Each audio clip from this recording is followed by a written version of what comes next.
Hello student, आज हम matrix के एमसीक्यूज और एसेसन रीजन टाइप क्वेश्चन सॉल्व करेंगे।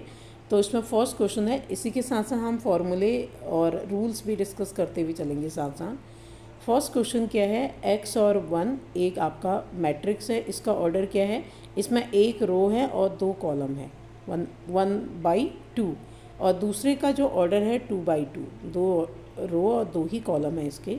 तो प्रोडक्ट निकालने के लिए आपका जो फर्स्ट मैट्रिक्स है उसका कॉलम के नंबर और सेकंड मैट्रिक्स का रो का नंबर दोनों इक्वल होने चाहिए, तभी हम मल्टीप्लाई कर सकते हैं। तो इसका मतलब ये 2/2 का है इन दोनों का, यानी कि फर्स्ट मैट्रिक्स का नंबर ऑफ कॉलम और सेकंड मैट्रिक्स के नंबर ऑफ रो इक्वल आने चाहिए, तब मल्टीप्लाई कर सकते हैं। अब इसकी मल्टीप्लाई करेंगे और जीरो का मतलब यहाँ पर जीरो मैट्रिक्स है, ये 0 भी लिख सकते हो आप इसको, या जितनी भी ऑर्डर का आप लिखना चाहो लिख सकते हो। तो पहले हमने दो मैट्रिक्स की मल्टीप्लाई किया, ये आ गया x-2 और 0। उसके बाद अगर दो मैट्रिक्स इक्वल हैं तो कंपैरिजन हम कर सकते हैं एलिमेंट्स की आपस में। तो x-2 = 0, x = 2 कौन सा है आपका, D is your correct option. मैं यहाँ पर मल्टीप्लाई करके नहीं दिखा रही हूँ, आपको आता होगा मल्टीप्लाई। ए आपका 1/3 का ऑर्डर का एक मैट्रिक्स है। बी भी आपका, बी क्या है, 3/1 का। इसमें तीन रो हैं और एक कॉलम है, यानी कि 3/1 बी वाले का ऑर्डर ये है। और एक्स का ऑर्डर आपका है क्या है, 1 रो और 3 कॉलम है। और वाई का ऑर्डर आपका 3/1 है। तो A B plus X Y किसके इक्वल होगा, ये बोला गया। पहले ए और बी की मल्टीप्लाई कर लोगे, ए बी निकाल लोगे, फिर एक्स वाई, उसके बाद दोनों को प्लस कर लोगे तो आपको आंसर मिल जाएगा। इसमें जैसे ए आपका है ये, और ए और बी निकाला, फिर उसके बाद एक्स और वाई दोनों को प्लस किया, तो 28 आपका करेक्ट ऑप्शन है। यानी कि कौन सा करेक्ट हो जाएगा। अब 28 तो इसने दो सी में भी 28 है, ए में भी, लेकिन आपका जो ये आंसर आएगा वो किस में आएगा, मैट्रिक्स में आएगा, क्योंकि मैट्रिक्स की मल्टीप्लाई होकर के प्लस हो रहा है। तो which is correct option, A is your correct option. उसके बाद देखो third, P and Q are two different matrices of order 3/n, यानी कि P का ऑर्डर 3/n का है और Q का ऑर्डर क्या है, n/p का है। तो आपको दोनों की मल्टीप्लाई करनी है, P और Q की। तो P और Q की हम मल्टीप्लाई तभी कर पाएंगे जब P में नंबर ऑफ कॉलम्स और Q में नंबर ऑफ रो इक्वल हों। तो इसमें तो इक्वल है, तो जब मल्टीप्लाई करेंगे जो ऑर्डर आएगा वो कितने का आएगा, 3/p का आएगा। ऑर्डर कितने का आएगा, 3/p का। ए इज योर करेक्ट ऑप्शन। ठीक है। उसके बाद क्वेश्चन नंबर 4, ए एक मैट्रिक्स है m/n ऑर्डर का, स्क्वायर मैट्रिक्स। स्क्वायर कब होगा, जब m और n यानी कि number of row number of column के इक्वल आ जाएगा। m/n में नंबर ऑफ रो यानी कि m number of column, n equal होगा, तभी हम कहेंगे ये स्क्वायर मैट्रिक्स है। क्वेश्चन नंबर 5 देखो, which of the given values of x and y make the following pair of matrix equal. यानी कि अगर ये दोनों इक्वल कर दें तो x और y की वैल्यू क्या होगा, इसके बीच में इक्वल का सिंबल लगा दीजिए और कंपैरिजन करो। तो 3x + 7 = 0 और x निकाल दोगे, ये 7 आपका राइट में जाएगा, -7 अपॉन में 3। तो x आपका -7/3 आ रहा है। कौन सा करेक्ट है इसमें, x -7/3। और y क्या जाएगा, y + 1 = 8, यानी कि इसकी कंपैरिजन 8 के साथ होगा। तो y = क्या जाएगा, 7। y 7 है और x क्या है, इसका मतलब इसमें कोई भी ऑप्शन करेक्ट नहीं है। y तो 7 है और x क्या आया था आपका, -7/3, किसी में नहीं है, यानी कि b is your correct option. ठीक है। नेक्स्ट क्वेश्चन, नॉट पॉसिबल तो नहीं है, पॉसिबल है लेकिन मैच नहीं कर रहे हमारे आंसर। 6 में है नंबर, ये बहुत इंपॉर्टेंट क्वेश्चन है, very important. The number of all possible matrices of order 3/3। Order क्या है, 3/3 का है। और ईच एंट्री आपकी 0 और 1, कितने एंट्री हैं, 2 हैं, 0 और 1। तो 2⁻³ × 3 यानी कि 2⁻9, इसे सॉल्व करोगे 512, यानी कि डी आपका करेक्ट ऑप्शन हो जाएगा।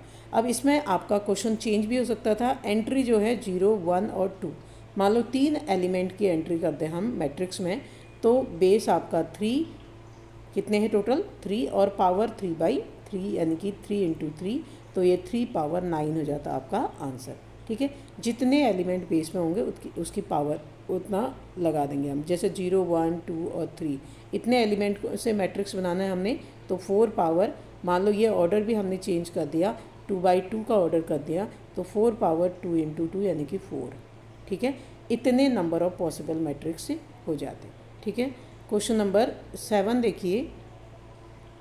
7 में क्या है, x का जो ऑर्डर है वो क्या है, 2/n का है, और y का ऑर्डर क्या है, 3/k का है, और z का ऑर्डर है n/3 का, और उसके बाद अगला p का ऑर्डर है p/k का। अब कह रहा है py प्लस py कब निकाल पाएंगे हम, जब नंबर p में नंबर ऑफ कॉलम और y में नंबर ऑफ रो इक्वल हो। और p क्या है, p का जो ऑर्डर है वो है आपका p/k का। ठीक है, py निकाल रही मैं, और y का क्या है 3/k। तो अभी देखिए ये दोनों इक्वल होने चाहिए, तभी हम py यानी कि p और y की मल्टीप्लाई कर पाएंगे, यानी कि k इक्वल टू क्या आ गया 3। दूसरा क्या है wy। अब w का ऑर्डर क्या है आपका, w का ऑर्डर है आपका, यानी कि पहला 2/n है, और y z और w n/3, और y का ऑर्डर कितना है, y का है 3/k। इसका मतलब ये दोनों इक्वल हैं, तो n इक्वल टू क्या आ गया, k आ गया। ठीक है, तो हमारा इसमें पॉसिबल आंसर कौन सा है, n इक्वल टू k, और ऊपर वाले में क्या आया था आपका, यानी कि a is your correct option. एक बार और समझा देती हूँ मैं।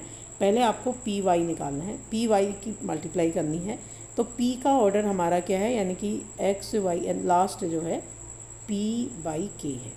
ठीक है, और y का जो ऑर्डर है वो कितना है, y का यानी कि सेकंड वाला 3/k। तो अगर मैं इनकी मल्टीप्लाई करती हूँ तो k इक्वल टू क्या आ जाएगा 3। तो k इक्वल टू 3 किस में है, a is your correct option. ठीक है, नेक्स्ट क्वेश्चन 9 है, x y z w p are matrices of order this. अब 7x माइनस 5z आपको निकालना है। यानी कि जब हम कोई दो मैट्रिक्स को माइनस करते हैं या प्लस करते हैं तो उनका ऑर्डर क्या होना चाहिए, सेम होना चाहिए। तो अब यहाँ पर x का ऑर्डर कितना है, 2/n का है, और अगला z को सब्ट्रैक्ट कर रहे हैं, और z का जो ऑर्डर है वो कितना है, 2/p का है। इसका मतलब जब हम दोनों को सब्ट्रैक्ट करेंगे, ऑर्डर या तो 2/n का होना चाहिए या 2/p का, और n इक्वल टू क्या आना चाहिए हमारा p। इसका मतलब इसमें क्या है, ऑर्डर p/2 ये तो इनकरेक्ट हो जाएगा a वाला, b 2/n is correct option. इन दोनों में से कोई भी ऑर्डर, यानी कि p और n इक्वल हैं, तो 2/n बोलो या 2/p बोलो। ठीक है, तो 8th का आपका b पार्ट सही है। क्वेश्चन नंबर 9 फिर से इम्पोर्टेंट क्वेश्चन है, a और a ट्रांसपोज दोनों को प्लस करें तो आई। पहले a ट्रांसपोज निकाल लोगे, ट्रांसपोज में क्या होता है, रो कॉलम में और कॉलम रो में कन्वर्ट हो जाता है। तो कॉस अल्फ़ा और यहाँ पे माइनस का साइन अल्फ़ा हो जाएगा, और उसके बाद यहाँ साइन अल्फ़ा और यहाँ पे कॉस अल्फ़ा, ये आपका a ट्रांसपोज निकल जाएगा। फिर दोनों को जब हम प्लस करेंगे तो प्लस करने पर देखिए ये आया a और a ट्रांसपोज। प्लस करने पर प्लस कैसे करते हैं हम, कॉरस्पॉन्डिंग एलिमेंट को, यानी कि कॉस को कॉस के साथ, फिर माइनस साइन को साइन के साथ, साइन को यहाँ माइनस साइन, और कॉस को कॉस के साथ। जब हमने ऐसा किया तो हमारा जो रिजल्ट आया 2 cos alpha 0 0 2 cos alpha equal to right hand side में क्या है 1, यानी कि आइडेंटिटी मैट्रिक्स है आपका। और जब हम कंपेयर करेंगे 2 cos अल्फ़ा इक्वल टू क्या आ गया 1। यहाँ पे देखो a11 की a11 से हमने कंपैरिजन कर ली, और जो cos अल्फ़ा आ रहा है वो कितना आ रहा है 1/2। अब cos के टेबल में 1/2 किसकी वैल्यू होती है, 60 की होती है, जिसको हम लिख सकते हैं cos π/3। कंपेयर करेंगे तो अल्फ़ा क्या आ जाएगा π/3। ठीक है, which is the correct option π/3, यानी कि आपका B is your correct option. Question number 10 क्या है, matrices A B will be inverse of each other. बहुत इंपॉर्टेंट क्वेश्चन है, कब इन्वर्स ऑफ ईच अदर होंगे, A B equal to B A equal to I होगा, तब ये एक दूसरे के इन्वर्स होंगे।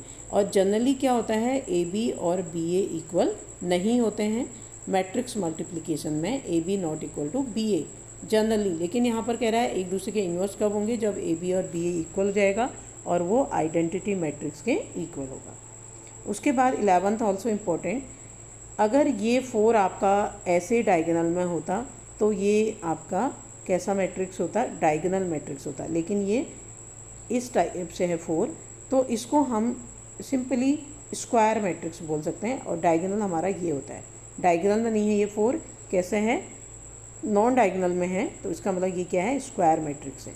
ठीक है, अगर ये ऐसा होता 4 0 0 0 4 0 फिर 0 0 4, तो ये आपका डायगोनल यानी कि स्केलर मैट्रिक्स हम बोलते हैं, क्योंकि सब 4 4 4 हैं। डायगोनल क्या है, इक्वल है, इसलिए उसको क्या कहेंगे, स्केलर मैट्रिक्स बोलेंगे। अगर डायगोनल 1 1 1 होता है तो उसको क्या कहते हैं, आइडेंटिटी मैट्रिक्स बोला जाता है। ठीक है, तो और डायगोनल मैट्रिक्स होने के लिए क्या होना चाहिए, बाकी जीरो, बाकी जैसे ये 1 2 3 कुछ भी हो सकता है, बाकी एलिमेंट क्या होंगे, जीरो होंगे, तो इसको हम डायगोनल मैट्रिक्स बोलेंगे। ठीक है, लेकिन ये डायगोनल में 4 नहीं है, नॉन डायगोनल में है, तो इसको हम स्क्वायर मैट्रिक्स बोल सकते हैं।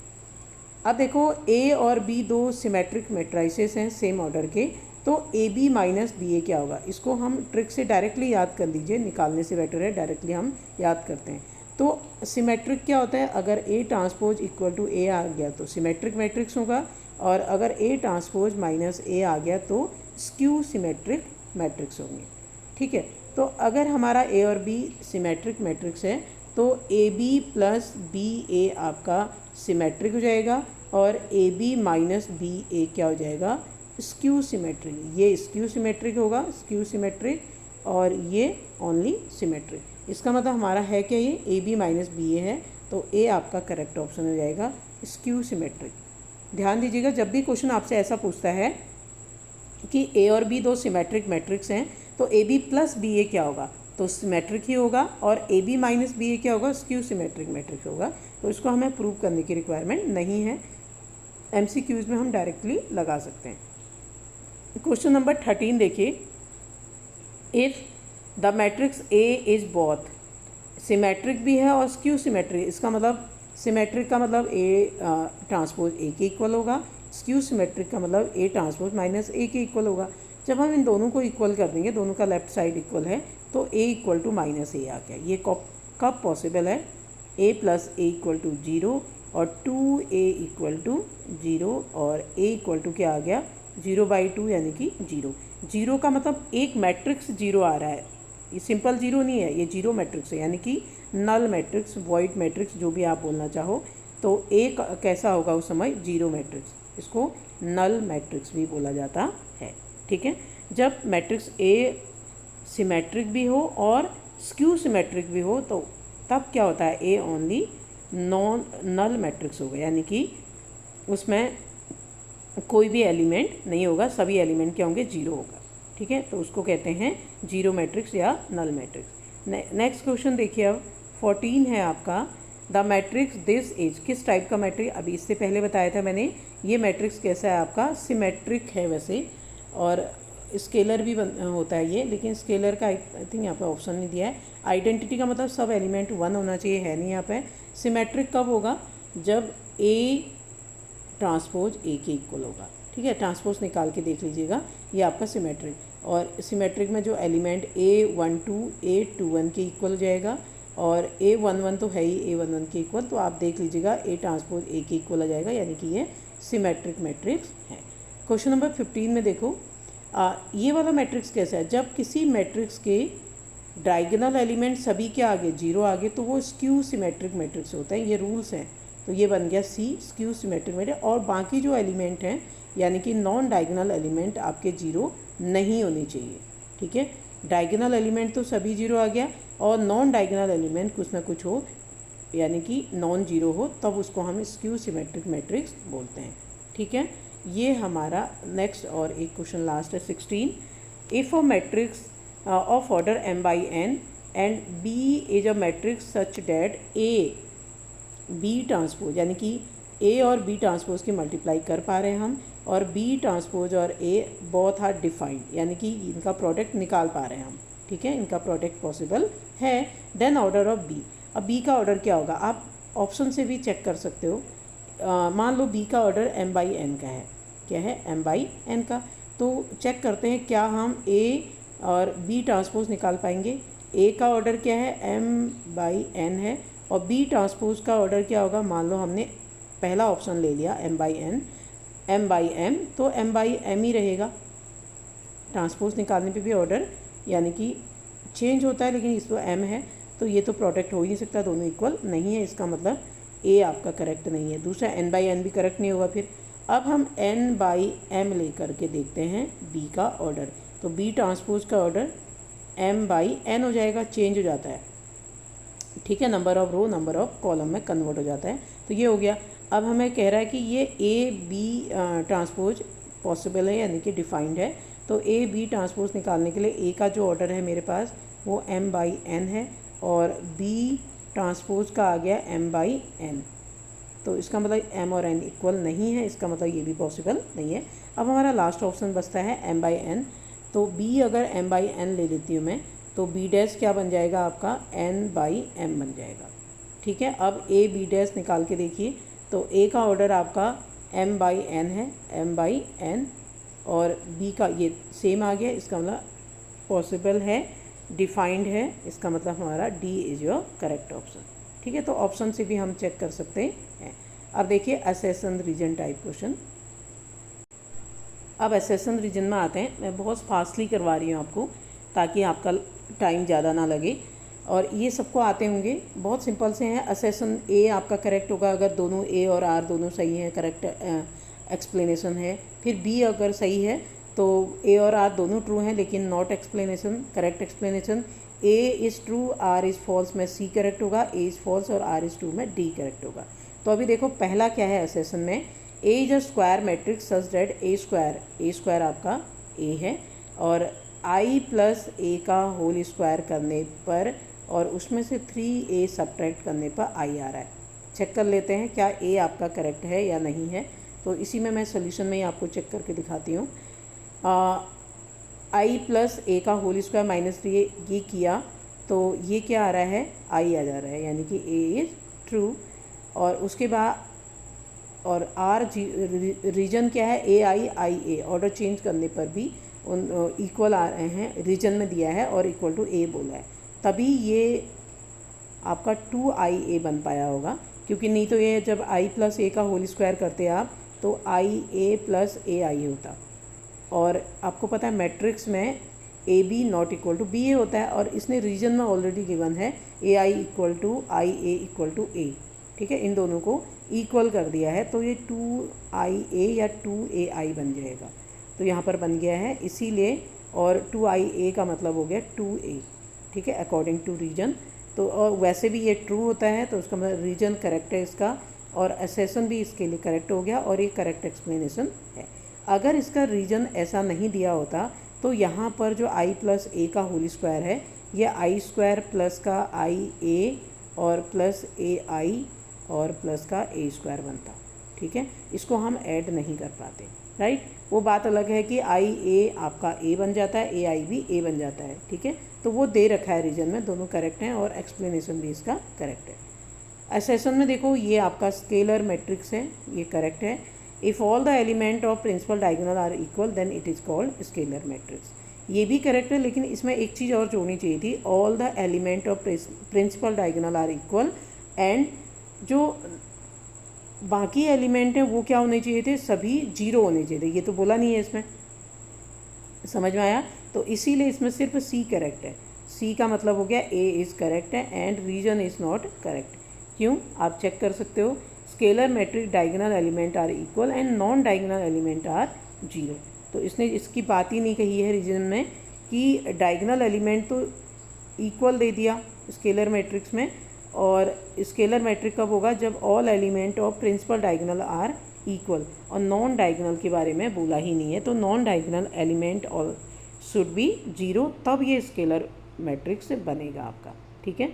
तो उसके बाद थर्ड देखिए, असेसन में ये दे दिया आपको नॉट इक्वल टू सही दिया है, और generally AB not equal to BA होता है, ये भी करेक्ट है, इसका मतलब दोनों ही करेक्ट है और करेक्ट एक्सप्लेनेशन भी है, क्योंकि AB not equal to BA होने पर ही ये इक्वल नहीं हो सकता। अगर ये BA इक्वल हो जाता AB और BA तो A प्लस B का जो होल स्क्वायर था वो क्या बन जाता, A square plus 2AB plus B square बन जाता, लेकिन इसने जनरली ये ऐसा नहीं होता है अगर ए बी और बी ए इक्वल नहीं होते हैं मैट्रिक्स मल्टीप्लिकेशन है, और ये बात ट्रू है। तो अगर ये ट्रू है तो ऊपर जो असर्शन है वो भी क्या होगा, ट्रू हो जाएगा। ठीक है, तो नेक्स्ट है fourth question, A B are two matrices such that A B and B A are defined. Assertion ये दे दिया आपको, ये तो पॉसिबल नहीं है क्योंकि ए बी और ए plus B A minus B की मल्टीप्लाई वैसे जनरली करोगे आप तो ए स्क्वायर और माइनस का ए बी हो जाएगा, ठीक है, और प्लस का बी ए और माइनस बी स्क्वायर। अगर हमें पता है मैट्रिक्स मल्टीप्लिकेशन में ए बी और बी ए इक्वल नहीं होते हैं, इसलिए ये कट ही नहीं सकता। तो इसका मतलब ये इसका जो आउटपुट आना चाहिए था वो ये आना चाहिए था, जबकि इसने दे दिया इनको काट दिया। ये पॉसिबल नहीं है क्योंकि ये इक्वल नहीं होते हैं मैट्रिक्स मल्टीप्लिकेशन में। तो इसका मतलब रीजन में इसने दिया है कि A square minus A B plus B A minus B square, ये करेक्ट है। रीजन आपका करेक्ट है लेकिन असर्शन आपका इनकरेक्ट है। तो अगर असर्शन इनकरेक्ट है, ए इनकरेक्ट है, आर करेक्ट है, तो डी आपका करेक्ट ऑप्शन होगा। ठीक है, ये स्टार्टिंग में ही एक्सप्लेन किया हुआ है इन्होंने। A and B two symmetric matrix of order 3, तो ये भी आपके सिमेट्रिक होंगे। यस, चेक कर लेते हैं। ए बी ए लिख दीजिए, पूरे का ट्रांसपोज निकालिए। ट्रांसपोज क्या होता है, वैसे जनरली फॉर्मूला क्या होता है, ए बी सी का transpose equal to C transpose उल्टा बी ट्रांसपोज और ए ट्रांसपोज रिवर्स हो जाता है। या फिर हम बोल सकते हैं ए बी का ट्रांसपोज जो होता है वो बी ट्रांसपोज ए ट्रांसपोज होता है। ठीक है, तो ऐसे ही इसको अगर हम करेंगे, निकालेंगे ए बी ए का ट्रांसपोज, तो क्या बनेगा, ए ट्रांसपोज इसका ट्रांसपोज फिर बी ट्रांसपोज और अगेन इसका ए ट्रांसपोज। और हमें बोला है ए और बी दो सिमेट्रिक मैट्रिक्स हैं, तो सिमेट्रिक कब होता है, जब ट्रांसपोज ए ट्रांसपोज ए के इक्वल होता है, बी ट्रांसपोज बी के और ए ट्रांसपोज ए के। अब यहाँ पे देखो ए बी ए का ट्रांसपोज ए बी ए के इक्वल आ गया। ठीक है, तो ये तो सिमेट्रिक हो गया, ये भी सिमेट्रिक होगा, ये भी सिमेट्रिक होगा। इट मीन्स असर्शन तो इसका करेक्ट है। A B symmetric matrix if matrix multiplication of A and B is commutative, ये भी आपका करेक्ट है। ठीक है, सिमेट्रिक मैट्रिक्स कब होगा, यानी कि जब A B equal to B A होगा। अब चेक कर लेते हैं कॉम्यूटेटिव होगा अगर ये, तो क्या ये करेक्ट है, चेक करेंगे। तो ये आ जाएगा बी ट्रांसपोज ए ट्रांसपोज, ए और बी दोनों ही सिमेट्रिक थे, बी ए हो जाएगा, और ये बी ए इक्वल टू क्या बनना चाहिए, ए बी बनना चाहिए, तभी ये सिमेट्रिक बनेगा। यानी सिमेट्रिक की कंडीशन क्या है, ए बी का ट्रांसपोज ए बी के इक्वल होगा, तब ये सिमेट्रिक होगा। कंडीशन दे दी जब कॉम्यूटेटिव रूल्स यानी कि कॉम्यूटेटिव प्रॉपर्टी को होल्ड करेगा ए और बी, यानी कि A B equal to B A. Yes, correct है। तो लेकिन ये करेक्ट एक्सप्लेनेशन नहीं है क्योंकि ये अलग चीज़ था, सिमेट्रिक डायरेक्ट आ गया था। ठीक है, हमने कभी भी A B equal to B A use नहीं किया, इसे रीजन को हमने अप्लाई नहीं किया, तो करेक्ट एक्सप्लेनेशन नहीं है। लेकिन ए और आर दोनों ही करेक्ट हैं।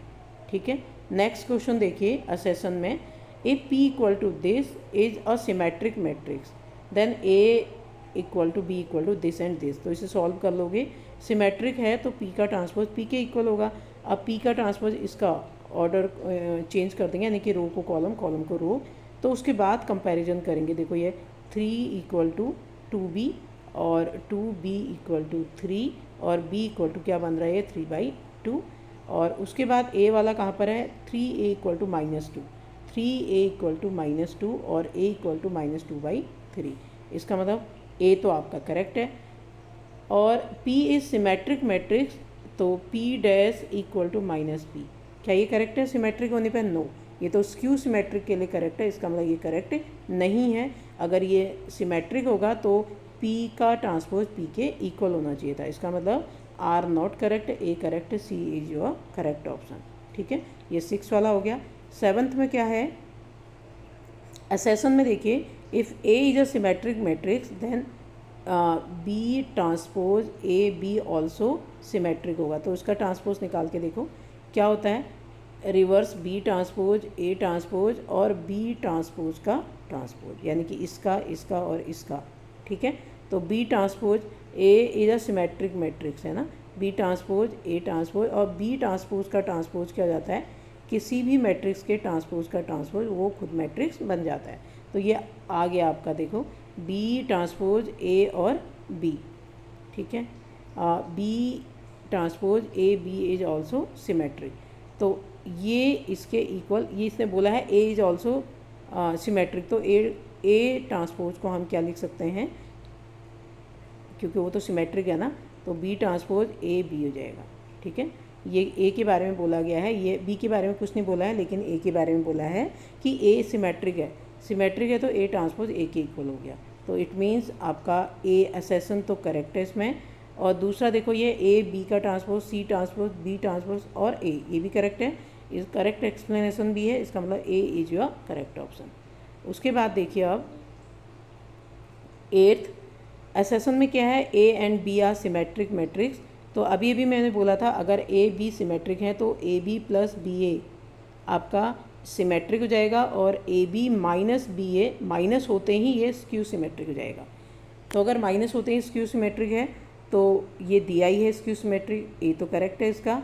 और ए बी का transpose equal to order change B transpose A transpose, और ये भी इसमें लगेगा, अप्लाई होगा, इसका मतलब ए करेक्ट है, क्योंकि हम आर रीजन भी करेक्ट है, असेसन भी करेक्ट है, और रीजन की हेल्प से हम असेसन को करेक्ट भी करेंगे। तो इसका मतलब आपका 8 का ए इज करेक्ट ऑप्शन। तो आज के लिए हमारा इतना ही, एमसीक्यूज और असेसन रीजन हमने मैट्रिक्स कर लिए। अब हम कल नेक्स्ट वीडियो में इसकी केस स्टडी करेंगे। Thank you.